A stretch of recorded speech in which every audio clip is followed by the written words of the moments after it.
মিথ্যা মামলা প্রত্যাহারের দাবিতে গাজীপুরে তুমুল মানববন্ধন, চরাঞ্চলে উত্তাল বিএনপি নেতাকর্মী ও জনতা।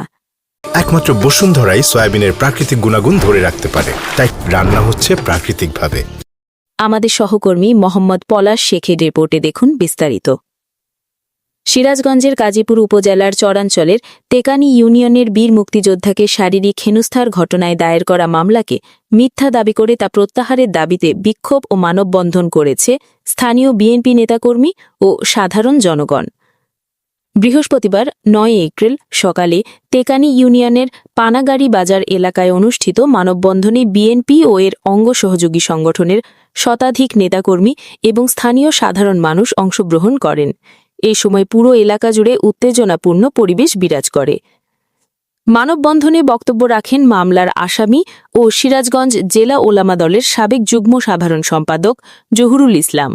তিনি দাবি করেন, একটি চায়ের দোকানের পাশ দিয়ে যাওয়ার সময় বীর মুক্তিযোদ্ধা আমিনুল ইসলাম আমির তার দলীয় নেত্রী, তিনবারের সাবেক প্রধানমন্ত্রী, আপোষহীন নেত্রী ও দেশনেত্রী খালেদা জিয়াকে নিয়ে আপত্তিকর মন্তব্য করছিলেন। এতে ক্ষুব্ধ হয়ে তিনি তাকে ধাওয়া করেন।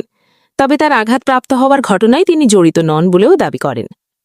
পরবর্তীতে তার বিরুদ্ধে মিথ্যা মামলা দায়ের করা হয়েছে বলে অভিযোগ করেন তিনি। মানববন্ধনের অন্যতম আয়োজক ও তেকানি ইউনিয়ন বিএনপির সাবেক পল সভাপতি আইনুল হক মাস্টার বলেন, ঘটনাটি নিয়ে আমাদের না জানিয়েই মামলা করা হয়েছে। ৫ এপ্রিল মীমাংসার তারিখ থাকলেও বাদীপক্ষ উপস্থিত হয়নি। আমরা দ্রুত এই মিথ্যা মামলা প্রত্যাহারের দাবি জানাচ্ছি এবং পুলিশি হয়রানি বন্ধের আহ্বান জানাই।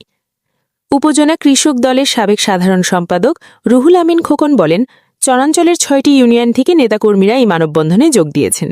এটি অন্যায় মামলার বিরুদ্ধে জনতার প্রতিবাদ।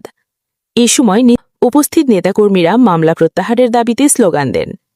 বক্তারা অভিযোগ করেন, মামলাটি রাজনৈতিক উদ্দেশ্য প্রণোদিত এবং এটি নিষিদ্ধ ঘোষিত আওয়ামী লীগের প্রেতাত্মাদের কারসাজি।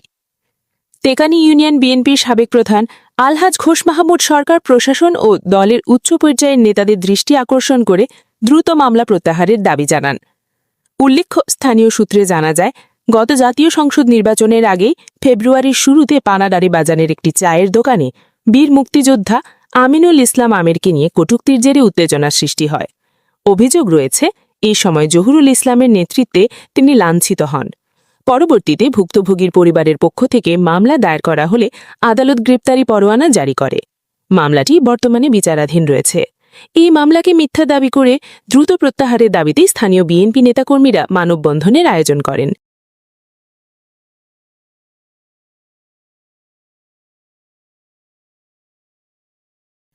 SMP News 24 news desk.